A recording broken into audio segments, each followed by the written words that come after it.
13 ans, je suis un passionné d'informatique. Mais c'est à 31 ans seulement que j'ai monté mon premier ordinateur, que vous trouvez la vidéo ici dont je vous ai fait la première présentation. Très vite, cet ordinateur s'est avéré dépassé lors de l'acquisition de mon S1H. Maintenant, je vous laisse avec un petit unboxing de 1 minute concernant cette RTX 3080 Ti de Asus.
La RTX 3080 Ti OC, c'est une petite RTX 3090. Et oui, elle s'entrecale entre la 3080 et la 3090, mais elle se rapproche plus d'une 3090. Pourquoi? Car elle est la remplaçante logique de la 2080 Ti et elle se place juste derrière la 3090. C'est vraiment une carte très haut de gamme et c'est une carte qui n'est pas recommandée réellement pour les joueurs, mais plutôt pour les personnes qui vont faire du montage vidéo, notamment à cause de ces cœurs CUDA que je vous explique juste après. Son GPU est très similaire à l'architecture de la 3090. Avec l'architecture Ampere, il faut savoir que cette architecture est réalisée par Samsung et je vais vous présenter prochainement cette architecture détaillée. Vous avez ici 10 240 cœurs CUDA contre 10 496 cœurs CUDA pour la 3090 et 82 GPU clusters pour la RTX 3090 et 80 pour la RTX 3080 Ti. Seule la mémoire réellement les départage. 12 Go pour la 3080 Ti et 24 Go pour la 3090. Les 24 Go sont très utiles si notamment on fait du montage 8K, car la différence est, si on peut dire, minime si vous avez une entreprise. Si vous êtes particulier, cet achat est totalement différent et la différence est quand même énorme par rapport au rendu qu'elle peut vous apporter. La RTX 3080 est très loin derrière, elle n'a que 68 GPU clusters et seulement 8704 CUDA cœurs. Vous voyez qu'il y a pratiquement plus de 1800 CUDA cœurs entre la 3080 et la 3080 Ti. Vous retrouvez aussi dans la carte de Asus deux broches de 8 pins pour l'alimentation avec une enveloppe thermique de 350 watts. Pour cette carte graphique, je vous conseille une alimentation de 850 watts. Et j'ai découvert une marque meilleure que Corsair, c'est Flower. Et je vais vous faire la vidéo demain sur cette alimentation qui a deux positions, on peut dire, pour son ventilateur à l'intérieur.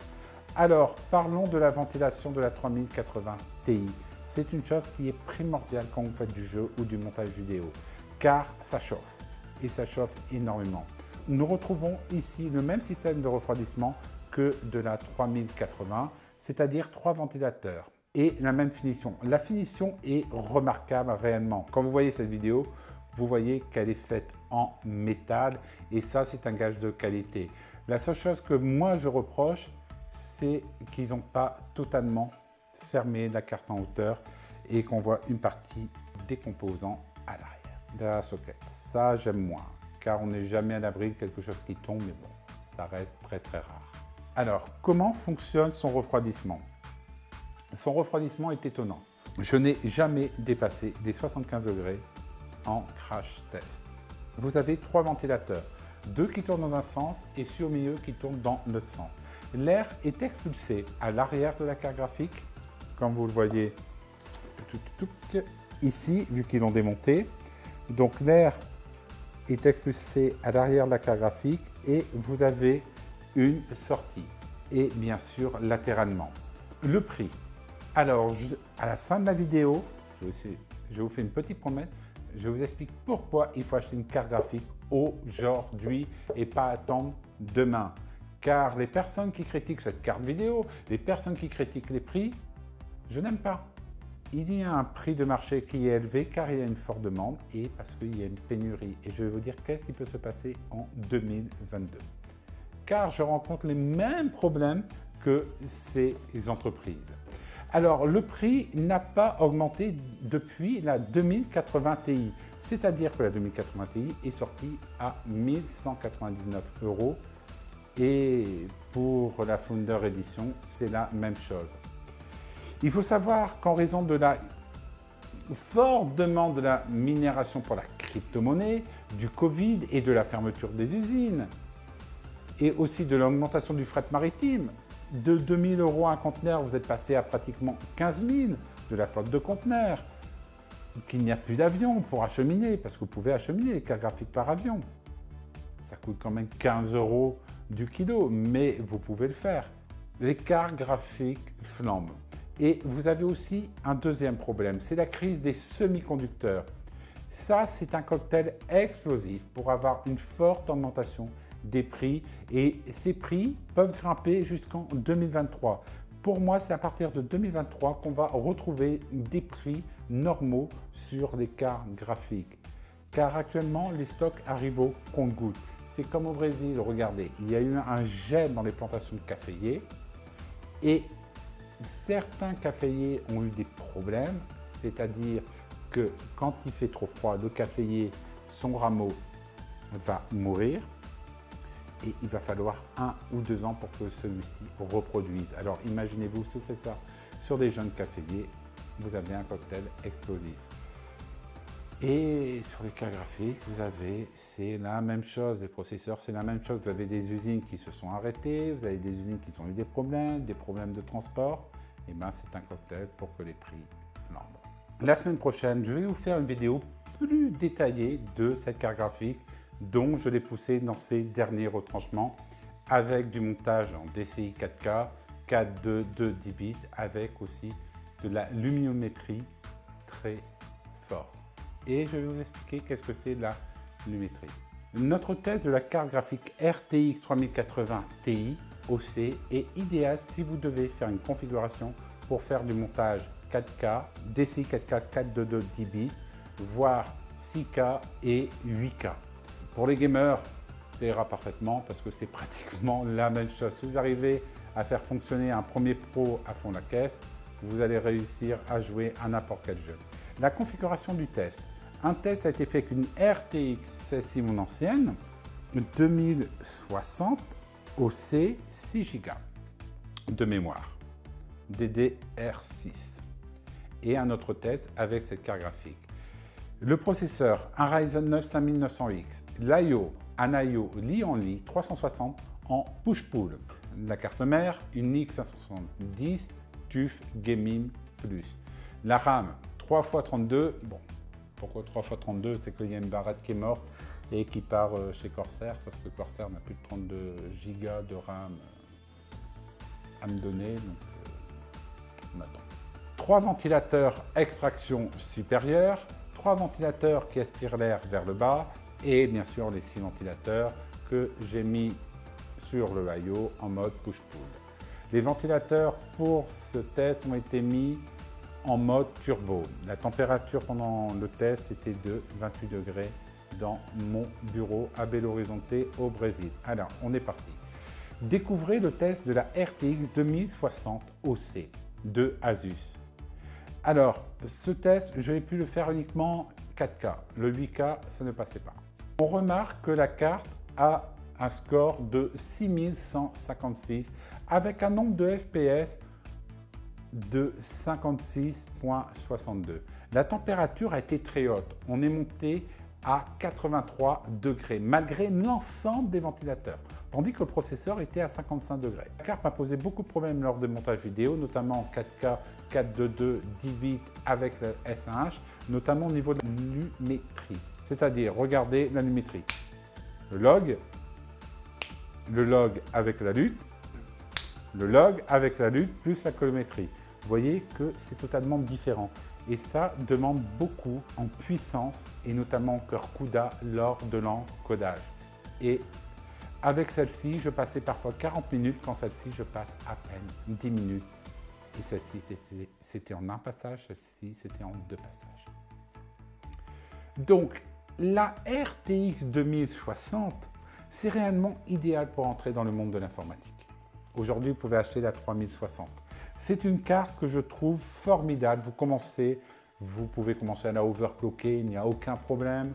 Elle ne coûte pas très cher, enfin, à l'époque où je l'ai achetée. Aujourd'hui, je vais la revendre le double que je l'ai achetée. Mais c'est la loi du marché. C'est idéal pour faire des montages vidéo, notamment avec les drones et aussi les photos. Maintenant, on y va, on parle de celle-ci. Un petit bijou. Théoriquement, c'était la palette que je devais recevoir, mais regardez cette vidéo. Regardez ma tête. Et oui, j'ai pas reçu la palette. J'ai reçu l'Asus, sauf que l'Asus, c'est 1 an de garantie en plus elle est plus chère.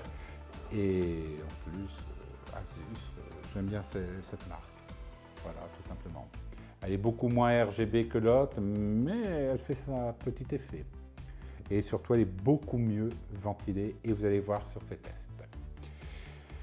Il faut savoir qu'une Ursa Mini va filmer en 12K, un S1H en 5,9K en 4.2.0 10 bits et en DCI 4K, vous êtes encore pire, en 4.2.2 et le tout avec un encodage en H265. Imaginez-vous, c'est l'horreur pour la décompression. Quand vous filmez par exemple en Blackmagic Raw, c'est beaucoup plus simple pour la carte graphique que le processeur pour décrypter. Tandis que en H265, c'est une horreur. Par contre, l'image, elle est d'une très petite taille, c'est-à-dire sur du 128 Go, vous pouvez faire 1h30 d'enregistrement en 5,9K, mais ça demande un pouvoir de décompression énorme. Et donc, un super travail pour la carte graphique et pour le processeur. Le travail, comme je vous ai expliqué, de lumétrie demande beaucoup à la carte graphique et cette carte graphique, je pense qu'elle est idéale pour le R5 et sa 8K qui est indigeste. Car je trouve que la 8K du Canon R5 est indigeste. Et comme l'ensemble des fichiers vidéo de Canon, étant un canoniste fanboy en photo, en vidéo, je préfère Panasonic car c'est vraiment des appareils photo qui sont d'excellente qualité, surtout pour la vidéo, mais sans autofocus. L'autofocus, c'est très mauvais. Allez, parlons à l'essentiel.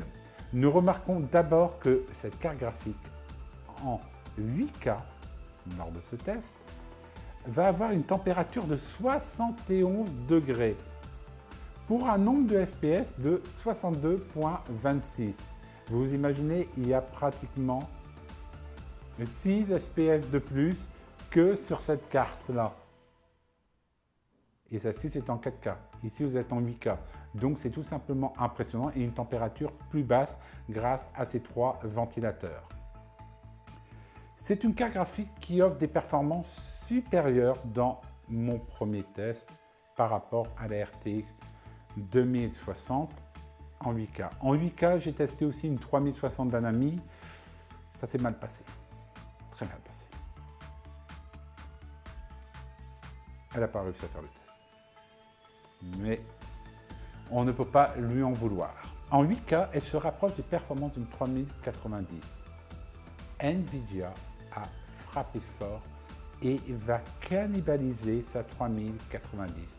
À moins que le constructeur rencontre des problèmes de production avec cette carte graphique et qui a souhaité faire une deuxième carte haut de gamme pour pouvoir pallier, si on peut dire, aux problèmes de rupture de stock. Maintenant, parlons de ses performances en 4K. c'est plus du double en termes de performance par rapport à une 2060 OC. Sachant qu'il n'y a pas une énorme différence entre la 3060 et la 2060. Donc, en température, on oscille à 69 degrés au maximum. En nombre de FPS max, on arrive à 143. Nous sommes ici sur une carte graphique de très grande qualité. Le haut de gamme qu'on peut réaliser. Cette carte graphique va faire le plaisir des monteurs vidéo. Alors, elle est très bien équilibrée, je trouve. Elle transpire très bien, c'est-à-dire qu'elle évacue très bien la chaleur du processeur. Et ça, c'est quelque chose que j'aime bien. Alors, parlons maintenant des performances. Donc, 3D Max, Time Speed, nous sommes ici en 3840 sur 2160, c'est-à-dire de la 4K. Alors, regardons ce test. La MSI GeForce RTX 3080 Ti Supreme X arrive avec 10 032 points. La Gigabyte RTX 3090 OC arrive à 9 772 points. Bon, MSI est vraiment très fort sur ces cartes graphiques suprêmes. Et là, je ne pouvais pas en dégoter une au Brésil. Et les seules possibilités, c'était la Nvidia Vision, celle-ci ou la Palette. Je voulais prendre la Palette pour son look RGB, mais finalement, j'ai reçu celle-là. La Zotac RTX 3080 Ti AMP Halo arrive à 9727. Et la Asus GeForce RTX 3090 Ti TUF OC Gaming arrive à 9717. Donc, il faut savoir que la Asus GeForce RTX 3080 Ti TUF Gaming normal, sans overclocker d'usine, arrive à 9512 et la Nvidia GeForce Fortnite Edition arrive à 9586. Qu'est-ce qu'on peut dire? C'est que Asus frappe fort. Au Brésil, cette carte est proposée aux alentours de 1500 €. En France, je l'ai vue à 2000 €. Si vous la trouvez à 1500 €, achetez-la. C'est la meilleure carte graphique que vous pouvez vous procurer actuellement à ce prix-là. Passons par exemple à AMD. AMD est toujours à la traîne. La RX 6900 XT, 16 Go quand même, est à 8890. Et par exemple, prenons un exemple par rapport à la RTX 3070 Ti, elle est à 7681. Et si on descend plus bas, on va retrouver la Nvidia RTX 3060 à 6088. Donc, entre une RTX 3060 Ti FE, voire d'une autre marque, et une RTX 2080 Ti, prenez la 2080 Ti, c'est meilleur. Alors, cette carte graphique est la nouvelle bombe de l'année 2021 et 2022. Elle se débrouille très bien, même en 8K, avec des températures immenses. Elle est 50% plus rapide qu'une 2080 Ti, imaginez-vous. Elle est 10% plus performante en 4K. On retrouve des performances très proches de la 3090. C'est tout simplement impressionnant. C'est une très bonne alternative à la 3090. La différence entre une 3080 et une 3090 Ti reste quand même assez proche si vous faites du jeu vidéo. Si vous faites du jeu vidéo, prenez la moins chère des deux. Si vous êtes monteur vidéo, prenez la 3080 Ti. Elle vous aidera beaucoup plus grâce à ses cœurs CUDA. En conclusion, l'Asus 3080 Ti OC TUF Gaming offre une carte graphique avec une très bonne esthétique et surtout un très bon refroidissement. Et ce refroidissement au Brésil, je l'adore. Un look très sobre, RGB, tout petit, mais qui fait son charme. Et la construction, quand vous l'avez en main, elle est très solide. Vous avez aussi une chose que j'aime bien, c'est deux BIOS. Un BIOS tranquille, où le BIOS ne va pas trop pousser la carte graphique dans ses retranchements, et le performance. Moi, j'utilise le performance. Vous retrouverez aussi la dernière version de la RTX et du DSSAT technologie. Celle que j'ai eue, elle n'a pas d'HLR. Donc, je vais la tester très prochainement pour faire de la migration et je vais vous dire comment cela se passe et est-ce que c'est vraiment rentable. Donc, pour conclure, une très bonne carte graphique, une carte graphique à avoir si vous le pouvez. Maintenant, chose promise, chose due. Les cartes graphiques flambent actuellement. Pourquoi? Vous avez actuellement une crise des semi-conducteurs à l'échelle mondiale. Je vais vous prendre par exemple l'exemple de ma voiture, la Ford Ranger. Ford a des problèmes pour trouver des semi-conducteurs comme l'ensemble des producteurs de voitures actuellement.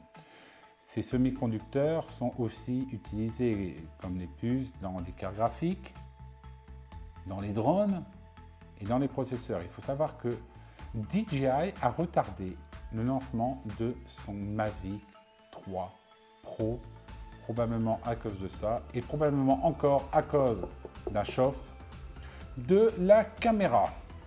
Ça, vous aurez une vidéo très prochainement avec la comparaison entre le R2S et le Mavic 2 Pro. L'augmentation des prix est due à trois choses. Premièrement, l'explosion de la crypto-monnaie. Il faut savoir que dans des pays, par exemple la Russie, par exemple le Brésil aussi, voire dans certains États aux États-Unis, le courant n'est pas cher et il est très avantageux de faire de la minération de crypto-monnaies. Et les cartes graphiques sont très performantes pour ça. Nvidia a essayé de les contrecarrer avec le MHR, mais réellement, aujourd'hui dans le monde de l'informatique, essayez de contrecarrer quelque chose, vous trouverez toujours quelqu'un qui va trouver la parade pour retirer cette contrainte. Deuxièmement, le Covid. Le Covid a engendré un bouleversement mondial. Par exemple, prenons mon exemple au niveau de mon entreprise, les poivres, il n'y a plus de conteneurs. Au Brésil, il y a un manque de conteneurs même pour exporter de la viande. Les bateaux, le fret maritime a explosé en passant de 2 000 $ à 10 000 $, voire 15 000 $ le conteneur. Vous prenez ça, la fermeture des usines, vous prenez en plus la forte demande mondiale au niveau des processeurs, des semi-conducteurs, et bien vous avez un cocktail explosif pour faire flamber les prix. Quand les prix vont-ils baisser? Pas en 2022, ça je peux vous le dire. À partir de 2023, vous allez avoir des prix qui peuvent revenir à la normale. Et n'oublions pas une chose, la crise du Covid engendre une refonte de notre société et des économies. Et la crypto-monnaie, notamment, vous avez le Bitcoin, vous en avez d'autres, et certaines ont vraiment des projets d'avenir. Le Bitcoin est limité en termes de minération, mais les autres monnaies le sont moins, elles arrivent sur le marché et ça peut faire aussi flamber les prix des cartes graphiques pour longtemps. Donc si vous devez acheter une carte graphique, je vous conseille de faire cette année, voire début 2022, avant que ça reflambe, car avec le Covid, tout est incertain. Imaginez que le troisième port le plus fréquenté au monde, en Chine, a fermé, que partout dans le monde, 350 porte-conteneurs attendent pour être déchargés au port. Tout cela entraîne une pénurie. Qui dit pénurie dit augmentation des prix, car il y a plus de demandes que d'offres. Et certaines usines de crypto-monnaies achètent carrément des conteneurs de cartes graphiques. Je vais vous donner un site la semaine prochaine où vous allez pouvoir acheter vos cartes graphiques au meilleur prix et surtout, vous allez recevoir une alerte dès que ces cartes graphiques vont arriver. Personnellement, je vais vous donner ma technique. Allez de temps en temps sur les sites constructeurs, passez de temps en temps la nuit, à certaines heures de la journée, sur le site des constructeurs et voyez s'il y a une carte graphique disponible. Réellement, si vous avez 10 000 personnes qui vont recevoir une notification, les serveurs ne vont pas envoyer ces 10 000 notifications à la même seconde, à la même personne. Autrement, tout va voler en spam dans vos boîtes mail.